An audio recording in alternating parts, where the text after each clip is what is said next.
বাংলাদেশে দুইজন অপ্রতিরোধ্য, সিনেমা থেকে সাকিব খান, ব্র্যান্ড প্রমোশন থেকে বারিশা হক। আমরা তো অলরেডি ভাইরাল। আমরা তো কখনো ভাইরাল হতে চাই না। আমাদের তো বাংলাদেশে এখন বারিশা হক ছাড়া আর কোনো টপিকই নাই।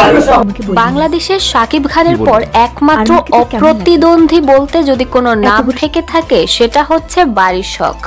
এমনটাই হুঙ্কারের সাথে দাবি করলেন বারিশা হকের স্বামী সীমান্ত। বাংলাদেশে কেউ যদি ভাইরাল হতে চায় তাহলে নাকি তার একমাত্র বারিশা হকের নাম নিলেই তিনি ভাইরাল হয়ে যেতে পারেন। বাংলাদেশে দুইজন অপ্রতিরোধ্য, সিনেমা থেকে সাকিব খান, ব্র্যান্ড প্রমোশন থেকে বারিশা হক। সিনেমাতে আপনি কাজ করেন, আপনার ভাইরাল হইতে হবে, সাকিব খানকে দুইটা গালি দিবেন।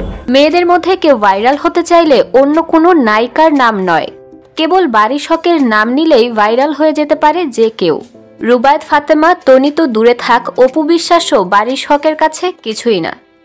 আপনি ভাইরাল হইতে হবে, আপনি বারিশা হককে নিয়ে বলবেন। এই সম্মেলনে বারিশা হক উল্লেখ করেন, আমি পর্দা করি না কেন এটা নিয়ে অনেকের মাথা ব্যথা। যারা আমার পোশাককে অশালীন মনে করে এটা তাদের নিচু মন মানসিকতার সমস্যা।